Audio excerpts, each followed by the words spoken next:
എനിക്ക് നടന്മാരായ ഇടവേള ബാബു, മുകേഷ്, മണിയമ്പിള്ള രാജു, പിന്നെ ജയസൂര്യ, പിന്നെ പ്രൊഡക്ഷൻ കൺട്രോളർ നോബിള്, ബിച്ചു, ഇവരിൽ നിന്നൊക്കെയാണ്. പിന്നെ ഒരു അഡ്വക്കേറ്റ് ചന്ദ്രശേഖരൻ എന്ന ആളിൽ നിന്നും എനിക്ക് ദുരനുഭവം ഉണ്ടായിട്ടുണ്ട് സിനിമ ഫീൽഡിൽ, മലയാള സിനിമ ഫീൽഡിൽ. ഇത് 2009 ദേ എങ്ങോട്ട് നോക്കി എന്ന സിനിമ തുടങ്ങിയത്. അപ്പോൾ അതിൽ ഞാൻ ഞാൻ ദുബായിൽ വർക്ക് ചെയ്തുകൊണ്ടിരിക്കുകയായിരുന്നു. അപ്പോൾ ആ സമയത്ത് സെക്രട്ടേറിയറ്റിൽ വെച്ചാണ് എനിക്ക് ആദ്യത്തെ ദുരനുഭവം എനിക്ക് ഉണ്ടായത്. ആദ്യത്തെ ആള് ജയസൂര്യ തന്നെയാണ്. സെക്രട്ടേറിയറ്റിൽ ഞാൻ ബാത്റൂമിൽ പോയിട്ട് ഞാനിങ്ങനെ ഇറങ്ങി സാരി ഇങ്ങനെ നേരെ ഇങ്ങനെ പിടിച്ചുകൊണ്ടിരിക്കുമ്പോൾ പുറകിൽ നിന്ന് ഒരാൾ പെട്ടെന്ന് വന്നിങ്ങനെ കെട്ടിപ്പിടിച്ചു, പുറകിൽ നിന്ന് തിരിഞ്ഞു നോക്കിയാൽ പെട്ടെന്ന് അങ്ങനെ ചുണ്ടത്ത് ഇങ്ങനെ ചുംബിക്കുകയും ചെയ്തു. അപ്പോൾ ഞാൻ പെട്ടെന്ന് നമ്മൾ ഷോക്കായി പോകും. അതായത് ആദ്യത്തെ സിനിമ, ആദ്യത്തെ അനുഭവം, ഒരു നല്ലൊരു നടനും കൂടെ ആയപ്പോഴത്തേക്കും പെട്ടെന്ന് ഞാൻ തള്ളിയിട്ടിട്ട് ഓടി താഴെ വന്നു. അപ്പോൾ എനിക്ക് ജഗതി ചേട്ടനുമായിട്ട് ഞാൻ he was very decent and very genuine to me. അപ്പോൾ പുള്ളിക്കാരൻ്റെ അടുത്ത് കംഫർട്ടായിരുന്നു. അപ്പോൾ ഞാൻ വിചാരിച്ചു പുള്ളിക്കാരൻ്റെ അടുത്ത് ഈ കാര്യങ്ങളൊന്ന് പോയി പറയാം. നമ്മൾ ഓടിപ്പോയി പുള്ളിക്കാരൻ്റെ അടുത്ത് പോയി താഴെ പോയിരുന്ന് കസേര വലിച്ചിട്ട് ഞാൻ ഇരിക്കുകയും ചെയ്തു. അപ്പോഴത്തേക്കും ജയസൂര്യൻ പുറകെ വന്നിട്ട് പറഞ്ഞു, മിനു, എനിക്ക് മിനുവിനോടൊരു കാര്യം പറഞ്ഞു, എസ് ഓർ നോ എന്നൊരു കാര്യം മാത്രം പറഞ്ഞാൽ മതി എന്ന് പറഞ്ഞു. അപ്പോൾ എന്തേലും നോക്കിയപ്പോൾ പുള്ളിക്കാരൻ പറഞ്ഞു, എനിക്ക് ട്രിവാൻഡ്രത്തൊരു ഫ്ലാറ്റ് ഉണ്ട്, എനിക്ക് ഇൻട്രസ്റ്റ് ഉണ്ട്, വരുവാണെങ്കിൽ മിനുവിന് ഭാവിയിൽ പല നേട്ടങ്ങളും ഉണ്ടാവും. അപ്പം ഞാൻ നോ എന്ന് പറഞ്ഞു.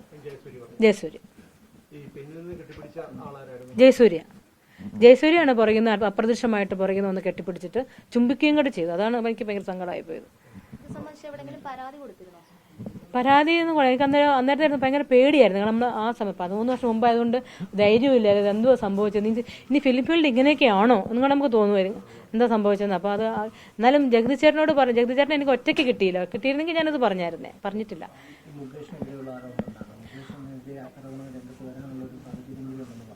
മുകേഷ് പറഞ്ഞിരുന്നു. അത് എന്ന് വെച്ചാൽ പുള്ളിക്കാരൻ്റെ ഈ കലണ്ടറിന്റെ സിനിമയിൽ വെച്ച് പുള്ളിക്കാരനോട് ഇൻട്രസ്റ്റ് പറഞ്ഞിരുന്നു. അപ്പം അതിന് താല്പര്യമില്ല എന്ന് പറഞ്ഞപ്പോൾ പിന്നെ ഞാൻ അമ്മയിൽ മെമ്പർഷിപ്പ് എടുക്കാൻ വേണ്ടി ഇത് കൊടുത്തപ്പം മുകേഷ് ഏട്ടൻ തന്നെ എന്നെ വിളിച്ചു പറഞ്ഞു, അമ്പിടി കള്ളി, ഞാൻ അറിയാതെ അമ്മയിൽ നുഴഞ്ഞു കയറാന്ന് വിചാരിച്ചോ? ഞാൻ അറിയാതെ മലയാള സിനിമയിൽ ഒന്നും നടക്കാൻ പോണില്ല. നിനക്ക് കൊടുക്കാൻ നിനക്ക് വലിയ ഗമയല്ലേ, നീ ആർക്കും കൊടുക്കണ്ട, നീ മെഴുകുതിരിയുടെ വാസ്കില്ലേ, ആ വാസ്ക് ഇട്ട് അടച്ചു വെച്ച, നീ ആർക്കും കൊടുക്കണ്ട, അങ്ങനെ പറഞ്ഞ് ഭയങ്കര ഷോക്കായി പോയി. ആ ഒരു വർത്തമാനം തരിച്ചിരുന്നു പോയി അങ്ങനെ കേട്ടപ്പോൾ തന്നെ. അത് കഴിഞ്ഞിട്ട് പിന്നെ ഞാൻ പുള്ളിക്കാരൻ മുഖമൊന്നും കൊടുക്കാറില്ല സെറ്റിൽ വെച്ച് കാണുമ്പോഴൊക്കെ. അപ്പം നാടകമേ ഒലുക എന്നതിൽ വെച്ച് ഞാനിങ്ങനെ മാറി നടന്നപ്പോൾ പുള്ളിക്കാരൻ, ഞാൻ സ്റ്റെപ്പ് അങ്ങോട്ട് കയറി പോകുമ്പോൾ പുള്ളി ഇറങ്ങി വരുന്നു. അപ്പോൾ എന്നോട് ചോദിച്ചു, എന്താ ഇങ്ങനെ എന്നെ കാണുമ്പോൾ മാറിപ്പോണേ? ഞാൻ പറഞ്ഞു, എന്തൊക്കെയാലും നിങ്ങളോട് പറഞ്ഞ വാക്കുകളൊന്നും അത്ര ശരിയായില്ല, എന്നിട്ട് ഓടിപ്പോയി. അപ്പോൾ എൻ്റെ റൂം പുള്ളിക്കാരൻ കണ്ടല്ലേ ഏതാ റൂമെന്ന്. അപ്പോൾ പുറകെ വന്ന് തട്ടി അവിടെ ഫിസിക്കൽ അബ്യൂസ് ചെയ്തു പുള്ളിക്കാരൻ ആ റൂമിൽ വെച്ച് തന്നെ. എനിക്ക് ആരോടും പറയാൻ പറ്റിയില്ല. എന്നിട്ട് വീട്ടിൽ പറഞ്ഞാൽ പിന്നെ എന്നെ സിനിമയ്ക്ക് വിടത്തില്ല. പിന്നെ എന്തെങ്കിലും പറഞ്ഞു കഴിഞ്ഞാൽ പിന്നെ കുട്ടികളൊക്കെ പഠിക്കുന്ന കൊച്ചു കുട്ടികൾ സ്കൂളിൽ പഠിക്കുന്നത്, അപ്പോൾ അവർക്ക് എഫക്റ്റ്, അത് അവരെ ഓർത്ത് മാത്രമാണ് ഞാൻ ഇതൊക്കെ ഒളിച്ചെന്നല്ല സപ്രസ് ചെയ്ത് വെച്ചത്. കാരണം അവരെ കുട്ടികളെ സ്കൂൾ ലെവലിൽ കളിയാക്കത്തില്ല എങ്ങനെയൊക്കെ പറയുമ്പോൾ, അതുകൊണ്ട് ഞാനത് മുന്തിയില്ല അങ്ങനെ. അതുകൊണ്ട് ഞാൻ ഈ മലയാള സിനിമയെ അങ്ങ് ഉപേക്ഷിച്ച് ചെന്നൈയിലോട്ട് പോയി. തീർച്ചയായിട്ടും. കാരണം അന്നെന്ന് വെച്ചാൽ വളരെ ഇൻഫ്ലുവൻസ്ഡ് ആയിരുന്നു, നിയമമായാലും പൊളിറ്റിക്കൽ പരമായിട്ടും. ഇന്ന് കാലം മാറി, ഇന്ന് ജനങ്ങൾ നീതിയോടൊപ്പമാണ്, ജനങ്ങളെല്ലാം അറിഞ്ഞു തുടങ്ങിയിരിക്കുന്നു. അപ്പം ഇതുപോലെ ഒരു പെൺകുട്ടികൾക്ക് നാളത്തെ പെൺകുട്ടികൾക്ക് അവർ സുരക്ഷിതരായിരിക്കണം എവിടെയായിരുന്നു. കാരണം എനിക്കും എൻ്റെ ഒരു മോള്, അതുകൊണ്ട് തന്നെയാണ് ഞാൻ ഇതിൽ തീർച്ചയായിട്ടും വളരെ വളരെ എല്ലാവരുടെയും സപ്പോർട്ട് ഉണ്ടെന്ന് മനസ്സിലായതുകൊണ്ട് തന്നെയാണ് ഞാൻ ഇതിൽ ആക്ഷനല്ല പരാതിപ്പെടാൻ തീരുമാനിച്ചിരിക്കുന്നത്.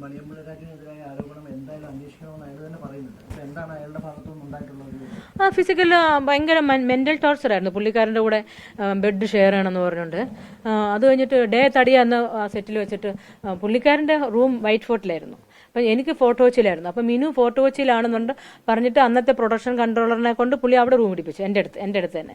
എന്നിട്ട് എൻ്റെ അടുത്ത് പറഞ്ഞു, ഞാൻ ഇന്ന് രാത്രി വരും, മിനു ഡോർ തുറന്നിട്ടേക്കണം. ഞാൻ പറഞ്ഞു, നോ ഇല്ല പറ്റില്ല, ഒന്നും പറ്റത്തില്ല എന്ന് പറഞ്ഞു. ഇല്ല, ഞാൻ തുറന്നിട്ടേക്കണം, വളരെ ആധികാരികമായിട്ട് പറഞ്ഞു. ഈ പുള്ളി ഇതിൻ്റെ വൈസ് പ്രസിഡന്റ് ആണ്, ഇതൊന്നും എനിക്കറിയത്തില്ല കേട്ടോ, ആരാ ഇതൊന്നും ഈ അമ്മയുടെ കമ്മിറ്റി മെമ്പേഴ്സ് ആണെന്ന് പോലും എനിക്കറിയില്ല. അപ്പം ഞാൻ അതിൻ്റെ I didn't mind at all.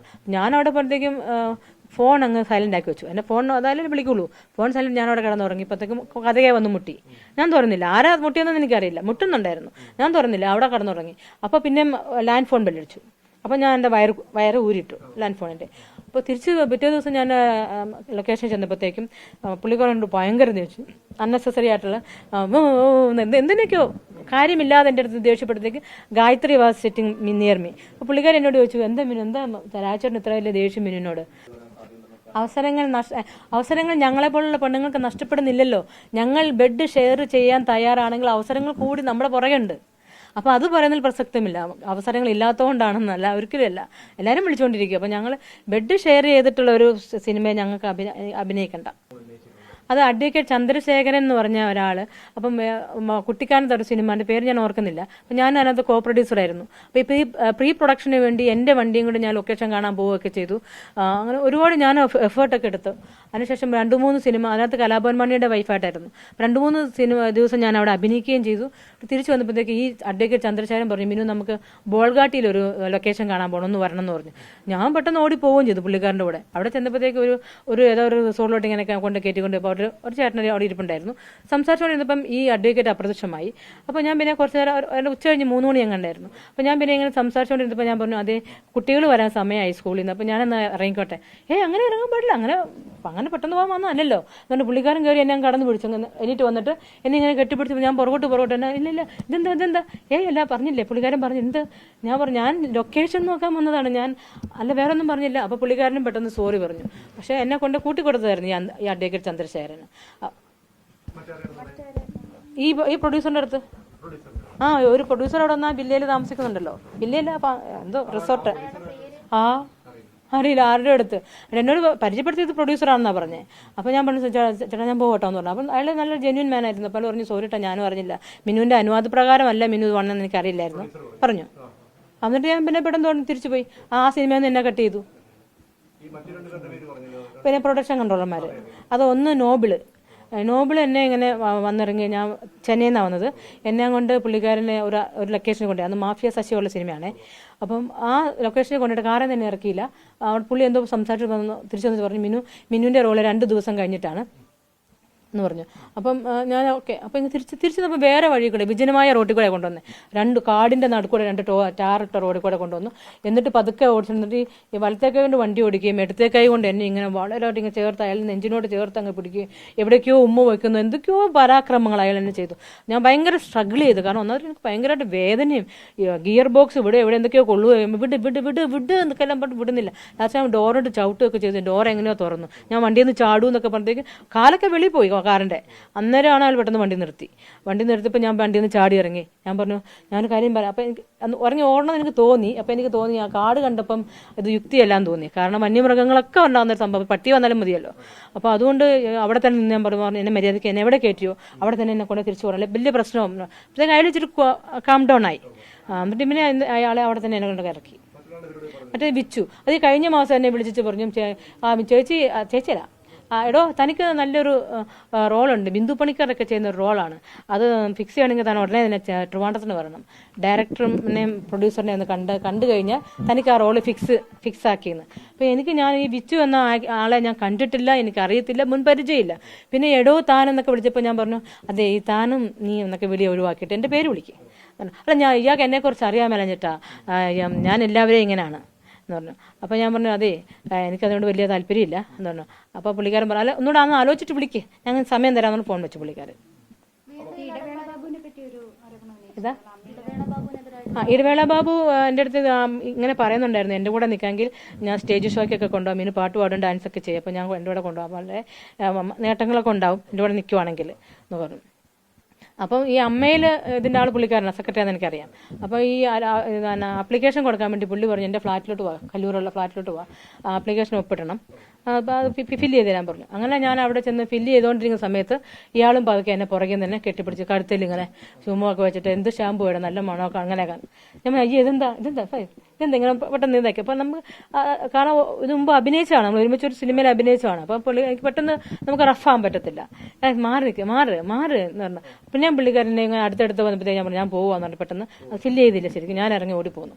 പിന്നെ ഇന്നസെന്റ് ചേട്ടനെ വിളിച്ചു പറഞ്ഞു, ഇന്നസെന്റ് ചേട്ടൻ എന്താ എനിക്ക് ഇത് കിട്ടുന്നില്ല. അപ്പം ഈ മുകേഷ് ഇങ്ങനെയൊക്കെ പറഞ്ഞതിന് ശേഷമാണ് ഇതെന്താ എനിക്കെന്താ അഡ്മിഷൻ, ഞാൻ 6 സിനിമ അഭിനയിച്ചില്ല. അപ്പം കുട്ടി ഒരു കാര്യം ചെയ്യുക, ഇന്നയാളെ പോയി കണ്ടിട്ട് ഇന്നയാൾക്ക് എല്ലാം അയച്ചു കൊടുക്കാൻ പറഞ്ഞു. അപ്പോൾ അങ്ങനെ അതുപോലെ ചെയ്തപ്പോഴത്തേക്കും അവിടെ നിന്ന് ഫോൺ വിളിച്ചിട്ട് പറഞ്ഞു മിനുവിനെ ഇവിടെയുള്ള എക്സിക്യൂട്ടീവ് കമ്മിറ്റീസിന് മിനുവിനെ അറിയത്തില്ല.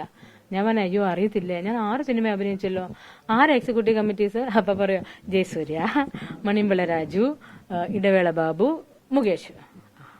അപ്പൊ എനിക്ക് മനസ്സിലായി ഈ ജന്മത്തിന് എനിക്ക് അവർ ആ കമ്മിറ്റിയിൽ ഉള്ളിടത്തോളം കാര്യം എനിക്ക് കിട്ടില്ല. ഇനി ഇവിടെ നിന്നിട്ട് പിന്നെ പല സിനിമകളും ഇവര് മിനു ഈസ് യൂസ്ലെസ് ലേഡി, മിനുവിനെ കൊണ്ടൊരു ഹെൽപ്പില്ല, അവളെ വേണ്ട, അങ്ങനെ പല സിനിമകളും. കാരണം നമ്മളൊക്കെ ഒത്തിരി ആഗ്രഹങ്ങളും ഒത്തിരി സ്വപ്നങ്ങളൊക്കെ ആയിട്ടാണ്, നമുക്കൊക്കെ ടാലൻസ് ഉണ്ട്. ഇപ്പൊ ഇതൊക്കെ നോക്കുക, എനിക്ക് ചെറുപ്പത്തിലൊക്കെ ഞാൻ എല്ലാത്തിനും പാർട്ടിസിപ്പേറ്റ് ചെയ്തൊക്കെ ഒരാളാണ്. അപ്പോൾ ഒരുപാട് കാര്യങ്ങളൊക്കെ ആയിട്ട് വന്നത്. പക്ഷെ അവിടെ നമ്മളെ ഇവരെ പോലുള്ളവർ, അതായത് ഈ മുകേഷും ഇടവേള ഇങ്ങനെയുള്ള കുറച്ച് ഒരു പ്രത്യേക ഒരു ഗ്യാങ് ഉണ്ട് സിനിമയിൽ, മാഫിയ പോലത്തെ.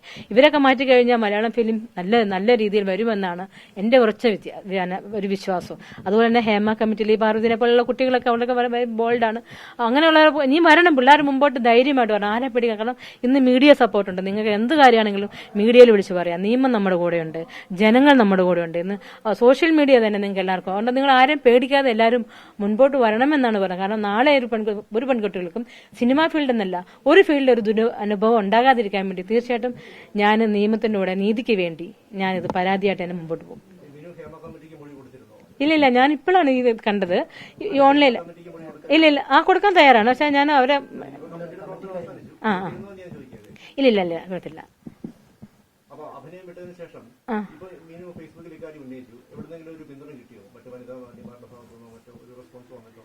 ഞാൻ ഇന്നലെ രാത്രിയിലിട്ടത് ഇട്ടു. അപ്പൊ എന്റെ ഉദ്ദേശം എന്താണെന്നറിയോ, ഇത് കണ്ടിട്ട് പോലീസ് ഓഫീസേഴ്സ് എന്നെ വിളിക്കുമല്ലോ.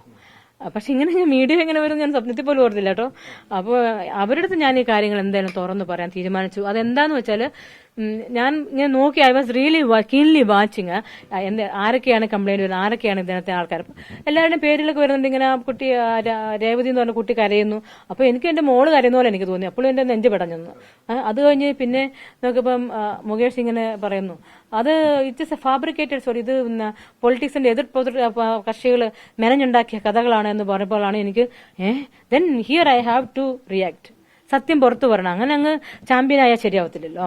സത്യം എല്ലാം ജനങ്ങൾ അറിയണം. അതുകൊണ്ട് കൊടുക്കണം മുന്നോട്ട് പോകും. ഇല്ല കാരണം ഞാൻ കോപ്പറേറ്റീവ് അല്ലായിരുന്നല്ലോ. അതുകൊണ്ട് തന്നെ എല്ലാവരും എന്നെ വെറുത്തു. എന്നെ സിനിമയിൽ നിന്ന് തന്നെ ഒതുക്കി കളഞ്ഞവര്.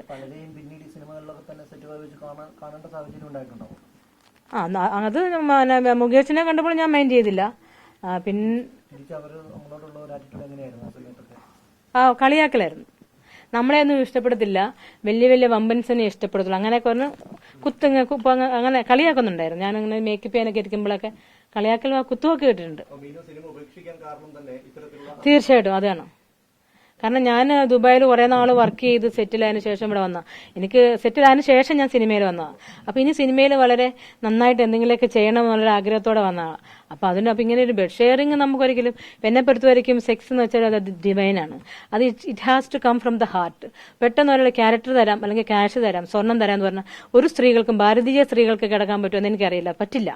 പിന്നെ പലരുടെ ജീവിത അനുഭവങ്ങൾ അവരുടെ സിറ്റുവേഷൻ കാരണമൊക്കെ വഴങ്ങപ്പെടേണ്ടി വന്നേരിക്കാം എന്നെനിക്കറിയില്ല. പക്ഷെ ഇതാണ് സംഭവം. ഇത് ഭയങ്കരമായിട്ട് ഇങ്ങനെ എക്സ്പ്ലോയിറ്റേഷൻ മലയാള സിനിമയിൽ നടക്കുന്നുണ്ട്. ഞാൻ ചെന്നൈയിൽ അഭിനയിച്ചപ്പോൾ ഏറ്റവും കൂടുതൽ റെസ്പെക്ട് കിട്ടുന്ന ഒരു ഇത് തമിഴ്നാട്ടിലാണ്. കാരണം അവർ പെണ്ണുങ്ങളെ അമ്മ എന്നുള്ള എന്നെ അമ്മയുടെ അങ്ങനെ വളരെ റെസ്പെക്ട് തരുന്നത്. എനിക്ക് അവിടെ ചെന്നപ്പോഴും സിനിമകളൊക്കെ കിട്ടി. ഞാൻ ഗ്ലാമറിൽ വരെ അഭിനയിച്ചിട്ടുണ്ട്. പക്ഷെ അവിടെ അവർ കമ്മീഷനാണ് ചോദിച്ചത്, അവരാരും ശരീരം ചോദിച്ചിട്ടില്ല. ഇത്ര പെർസെന്റേജ് കമ്മീഷൻ ഞങ്ങൾക്ക് വേണം, അതുള്ളൂ. ജെന്യൂൻ ഞങ്ങൾ കൊടുക്കാൻ തയ്യാറാ. ചെന്നൈയിലൊക്കെ നമുക്ക് ക്യാമറയുടെ മുമ്പിൽ അഭിനയിച്ചാൽ മതി, കാശ് തരും, അത്രേ ഉള്ളൂ. പക്ഷെ ഇവിടെ മലയാളത്തിൽ അങ്ങനല്ല, ക്യാമറയുടെ പുറകിലും അഭിനയിക്കേണ്ടതായിട്ട് ഫോഴ്സ് ചെയ്യും നമ്മളെ. അതായത് ഇങ്ങനത്തെ വലിയ സീനിയേഴ്സ് ആയിട്ടുള്ള. ഹേമ കമ്മിറ്റി റിപ്പോർട്ട് വന്ന ശേഷം കുറച്ചൊരു കോൺഫിഡൻസ് സിനിമാ മേഖലയിലുള്ള സ്ത്രീകൾക്കായിട്ടുണ്ട്.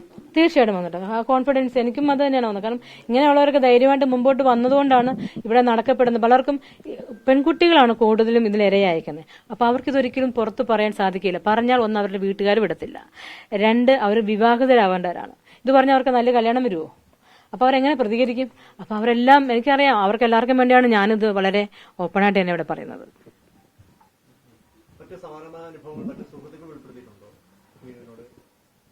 ഗായത്രി പറഞ്ഞിട്ടുണ്ട്. ഇത് തന്നെയാണ് സിനിമയിലെ സ്ഥിരം പല്ലവി എന്ന് ഗായത്രി പറഞ്ഞിട്ടുണ്ട്. പിന്നെ ആരാണ് പിന്നെ എൻ്റെ കൂടെ അങ്ങനെ കോമ്പിനേഷൻ അങ്ങനെ വന്നിട്ടില്ല ലേഡീസൊക്കെ. നമ്മൾ ചെല്ലുമ്പോൾ ചിലപ്പോൾ ഞാൻ മാത്രമല്ലേ അന്നത്തെ ലേഡിയിൽ അങ്ങനെ. അല്ല അല്ല അല്ല അല്ല, ഞാൻ പിന്നെ ഇവിടെ നിന്ന് പോയില്ല, കേരളത്തിൽ നിന്ന് പോയി ചെന്നൈയിൽ പോയതിന് ശേഷം പിന്നെ ഇപ്പോൾ ഈ ഇടയ്ക്കാണ് ഇവിടെ വന്ന് ഫ്ലാറ്റൊക്കെ വാങ്ങിച്ച സ്വന്തമായിട്ട് സമാധാനമായിട്ട് സെറ്റിൽഡായി. Life is settled. എനിക്ക് ആരുടെ മുമ്പിൽ കൈ നീട്ടേണ്ട ആവശ്യമില്ല, ആരുടെ മുമ്പിൽ കൈകൂപ്പി നിൽക്കേണ്ട ആവശ്യമില്ല. അപ്പം അതുകൊണ്ട് ഇപ്പം മണിയമ്പളരാജ് ഒരു വാക്ക് പറഞ്ഞു പണത്തിന് വേണ്ടിയെന്ന്. പണത്തിന്റെ ആവശ്യമില്ല. എൻ്റെ ഹസ്ബൻഡ് ന്യൂസിലാൻഡിലാണ്. I'm well settled. എനിക്കങ്ങനെ ആരെയും അങ്ങനെ ബ്ലാക്ക് മെയിൽ ചെയ്ത് പിന്നെ ദൈവവിശ്വാസികളാണ്. എനിക്കൊരു മകളുണ്ട്. അപ്പൊ അതുകൊണ്ട് നമ്മൾ അങ്ങനെയൊന്നും ആരെയും ബ്ലാക്ക് മെയിൽ ചെയ്യേണ്ട ആവശ്യമൊന്നും എനിക്കില്ല. കാശിന് യാതൊരു ബുദ്ധിമുട്ടുള്ള ആളുമല്ല ഞാൻ. ചെയ്തിരുന്നു. 2013 കേരള കൗമുദി അത് പബ്ലിഷ് ചെയ്യുകയും ചെയ്തതാണ്. പിന്നെ അഡ്ജസ്റ്റ്മെന്റിനോട് പൊരുത്തപ്പെടാതെ മിനു കുര്യൻ മലയാള സിനിമ വിടുന്നു എന്ന് പറഞ്ഞു. വളരെ ഹെഡ് വന്നതായിരുന്നു. ആരും മൈൻഡ് ചെയ്തില്ല. ഒന്ന് എന്ത് സംഭവിച്ചെന്ന് പോലും ആരും വിളിച്ചിട്ടില്ല.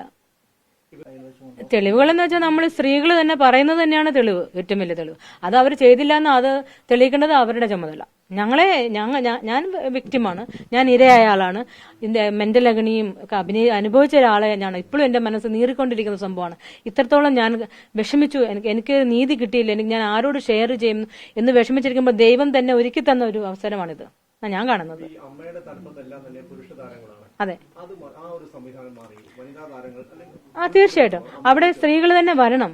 അങ്ങനെ സ്ത്രീകൾക്ക് ഇതുപോലെ പ്രശ്നങ്ങൾ ഉണ്ടാകുമ്പോൾ അവിടെ പോയി പറയാൻ വേണ്ടി ഈ വനിതയെ കണ്ട് പറയാനുള്ള ഒരു സാഹചര്യം നമ്മൾ ഒരുക്കി കൊടുക്കണം. എന്തുകൊണ്ട് അത് ശരിക്കും അത് മാറണം. ഈ അമ്മ എന്ന സംഘടനയില് സ്ത്രീകളുടെ ചിലപ്പോൾ വരുവാണെങ്കിൽ തീർച്ചയായിട്ടും, അല്ലെങ്കിൽ വൈസ് പ്രസിഡന്റും അങ്ങനെ വരട്ടെ.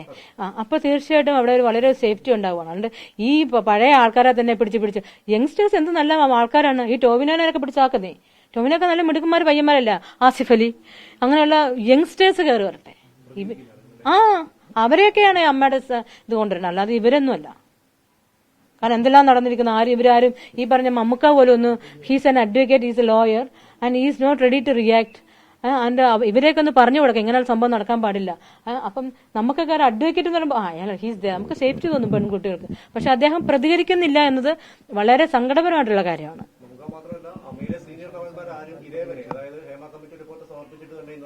അതെന്താണ് അതുകൊണ്ട് അപ്പൊ പ്രതികരിക്കാൻ കഴിവുള്ള ഞാനിപ്പോ പറയുകയാണെങ്കിൽ എനിക്ക് ടോവിനോനെ നേരിട്ട് പരിചയമില്ല.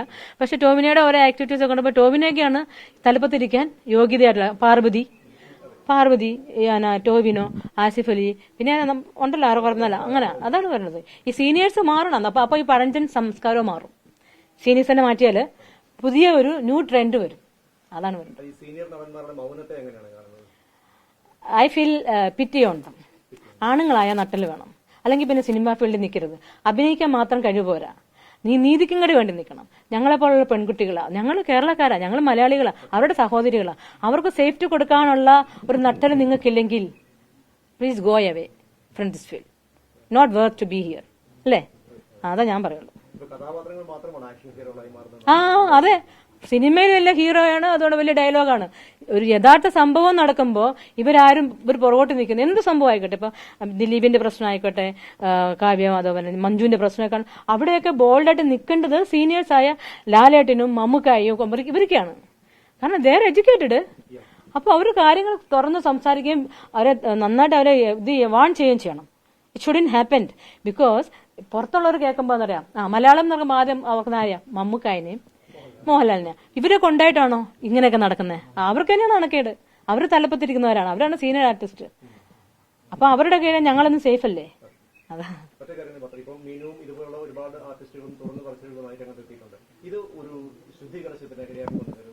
തീർച്ചയായിട്ടും സിദ്ധുകളെ ഇത് നല്ലതായിട്ട് ഇപ്പോൾ തന്നെ അമ്മ സ്ത്രീകൾ വരും തന്നെ എനിക്കറിയാം, മാറും.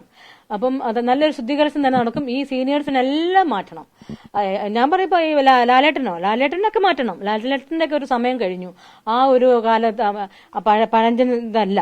കാരണം പുള്ളിക്കാരൻ ഇതിൽ റിയാക്ട് ചെയ്യുന്നില്ല. അതുകൊണ്ടാണ് കേട്ടോ ഞാൻ പറയുന്നത്. ഒരു കാര്യത്തിൽ റിയാക്ട് ചെയ്യാൻ ഞാൻ കണ്ടില്ല. അപ്പൊ അതുകൊണ്ട് തന്നെ പുതിയ ന്യൂ കയറി വരണം. ഇതിലിപ്പം ആരോപണം ഉന്നയിക്കപ്പെട്ടവരിൽ പ്രധാനപ്പെട്ട ഒരാളെന്ന് പറയുന്നത് മുകേഷാണ്. മുകേഷ് രാഷ്ട്രീയക്കാരനാണ്, സർക്കാരിന്റെ ഭാഗമാണ്. മുകേഷിന്റെ കാര്യം ഞാൻ എടുത്തു പറയാം. ഇപ്പൊ എന്തായാലും ഞാൻ ഇതൊക്കെ പറഞ്ഞല്ലോ. വീട് നന്നാക്കാൻ അറിയത്തില്ലാത്തവൻ എങ്ങനെ നാട് നന്നാക്കുന്നത്?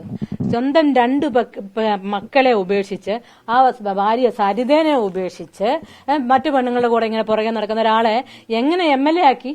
ഈ കൊല്ലത്തെ ആൾക്കാരുടെ റിയലി ഫീൽ ഷെയിം. ഇങ്ങനെ ഒരാളെയാണോ നിങ്ങൾ ഒരു സ്ഥാനാർത്ഥിയായിട്ട് നിങ്ങൾ തിരഞ്ഞെടുക്കേണ്ടത്? അപ്പൊ അന്ന് ഞാൻ പറഞ്ഞു, മുകേഷ് ചേട്ടാ ഈ ചെയ്യുന്നത് ശരിയല്ല. നിങ്ങളുടെ 2 കുട്ടികളെ പ്രസവിച്ച ഒരു ചേച്ചിയാണ് ആ സരിത ചേച്ചി. അവർ മലയാളി അല്ലായിരിക്കാം, എങ്കിലും നിങ്ങൾ ഒത്തുചേരൂട്ടോ, നിങ്ങൾ ഇങ്ങനെ പിണങ്ങിയിരിക്കുന്നത് ശരിയല്ല എന്നുകൂടെ ഞാൻ അവരുടെ ഫാമിലിയെ ഒന്ന് യുണൈറ്റ് ചെയ്യാനും കൂടെ ഞാൻ ശ്രമിച്ചതാണ്. അപ്പം ഇങ്ങനെ, അതായത് വീട് നോക്കാൻ പറ്റാത്ത ഒരാൾക്ക് ഒരിക്കലും നാട് നോക്കാൻ പറ്റില്ല. അപ്പൊ ഇദ്ദേഹം he's not worth to be a MLA in Kollam also. അത് ഞാൻ തുറന്നു പറയാണ്. അത് ഓരോരുത്തരും നമ്മളെല്ലാവരും ചോറല്ല കഴിക്കുന്നത്, എല്ലാവരും ചോറ കഴിക്കുന്നത്. അപ്പൊ നമുക്ക് എല്ലാവർക്കും ഒരു ലോജിക് ഉണ്ടാവണം, നമുക്ക് സ്വയം തിങ്ക് ചെയ്യാനുള്ള എല്ലാവർക്കും ഉണ്ടാവണം. അപ്പൊ നമുക്ക് എല്ലാവർക്കും വേണ്ടത് എന്താ? നല്ല ഭരണമാണ് വേണ്ടത്, അല്ലെ? ഒരു വുമണൈസറിനെ പിടിച്ച് ഭരണം ഏൽപ്പിച്ചാൽ എങ്ങനെണ്ടാവും? ആ സ്റ്റേറ്റ് തന്നെ നശിച്ചു പോകും. അതുകൊണ്ട് നല്ല എഡ്യൂക്കേറ്റഡും നല്ല ബോൾഡായിട്ടുള്ള തറവാടി പിറന്നവരെ എന്തോരം പേരുണ്ട് നമ്മുടെ കേരളത്തില്.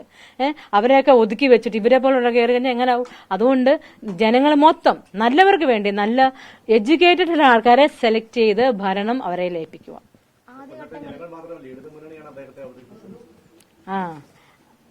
ആദ്യഘട്ടങ്ങളിൽ സർക്കാർ ഈ നേരിട്ട് പരാതി നൽകിയെങ്കിൽ മാത്രമേ കേസ് എടുക്കത്തുള്ളൂ, ആ ഒരു നിലപാടായിരുന്നു. പിന്നീട് ഇപ്പൊ നിലവിൽ പറയുന്നത് താങ്കൾ പരാതിയുമായിട്ട് മുന്നോട്ട് പോകുന്നതാണ്. അപ്പോൾ ഈ സർക്കാരിൽ ഒരു നീതി കിട്ടുമെന്ന് പ്രതീക്ഷിക്കുന്നുണ്ടോ? നീതി കിട്ടണം. കാരണം ഇന്ന് ജനങ്ങളും മീഡിയയും എല്ലാം ഒരുമിച്ച് ഇറങ്ങി കംപ്ലീറ്റ് ഇന്നിപ്പോ എല്ലാവരും അറിഞ്ഞു കഴിഞ്ഞു. കാരണം ഞാൻ മാത്രമായിരുന്നെങ്കിൽ ഒരു പക്ഷേ തള്ളിപ്പോയായിരുന്നേ. ഞാനല്ലല്ലോ ആദ്യം വന്നത്. ഇതെല്ലാരും വേറെ പെൺകുട്ടികളെല്ലാം വന്നപ്പോഴും ഞാനും ഇതിൽ സത്യമായിട്ട് വന്നതാണ്.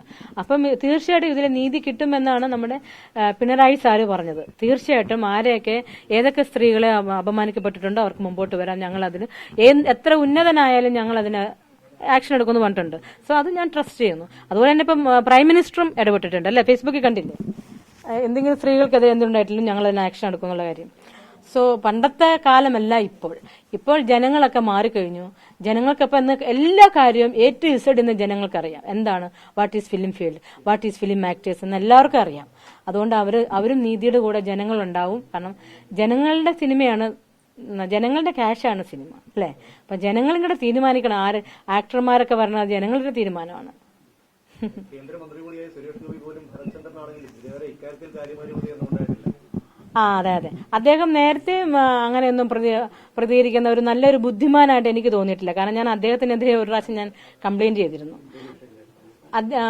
ഒരിക്കല് അദ്ദേഹത്തിന്റെ ഒരു മേക്കപ്പ് മാൻ എന്നെ വിളിച്ച് ഭീഷണിപ്പെടുത്തി.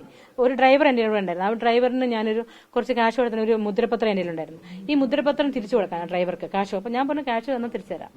അപ്പൊ ഈ മേക്കപ്പ് മാൻ എന്നെ മര്യാദക്ക് ഇത് കൊടുത്തില്ലെങ്കിൽ നിന്നെ 6 മാസത്തിന് മേലെ നിന്നെ ഭൂമിക്ക് മേലെ വെച്ചേക്കാം. ചെന്നൈയിലിരുന്നപ്പോഴേ അപ്പൊ എനിക്കത് ത്രട്ടനായിട്ട് ഫീൽ. ഞാൻ പറഞ്ഞു ഇതെന്താ, ഈ മേക്കപ്പ് മാനെ ഞാൻ കണ്ടിട്ട് പോലും ഇല്ല. അപ്പൊ ഞാൻ എന്ത് ചെയ്തു, ഞാൻ ആയുധത്തിൽ അഭിനയിച്ച സുരേഷ് ഗോപി ചേട്ടനോടെ. അപ്പൊ ഞാൻ പുള്ളിക്കാരനെ വിളിച്ചു പറഞ്ഞു, സുരേഷ് ചേട്ടാ ഞാൻ മിനു ആണ്, Minu speaking, I am calling from Chennai. ഇങ്ങനെ ഒരു ഇൻസിഡന്റ് ഉണ്ടായിട്ടുണ്ട്. ഇത്രേ പറഞ്ഞതുള്ളേ. പുള്ളിക്കാരൻ നീ if you are too smart I put you in danger. Okay ഭയങ്കര കമ്മീഷണർ സ്റ്റൈലൊക്കെ. കമ്മീഷണർ പോലെ ഒരു സ്ത്രീ പരാതി പറയുമ്പോൾ ഇങ്ങനെ സംസാരിക്കത്തില്ല. ഞാൻ ഇങ്ങനെ ഏതെന്താ, ഞാൻ ഒരു സ്ത്രീ പറയുന്നത് എന്താന്ന് കേൾക്കാനുള്ള ഒരു ക്ഷമ പോലും അദ്ദേഹം കാണിച്ചില്ല.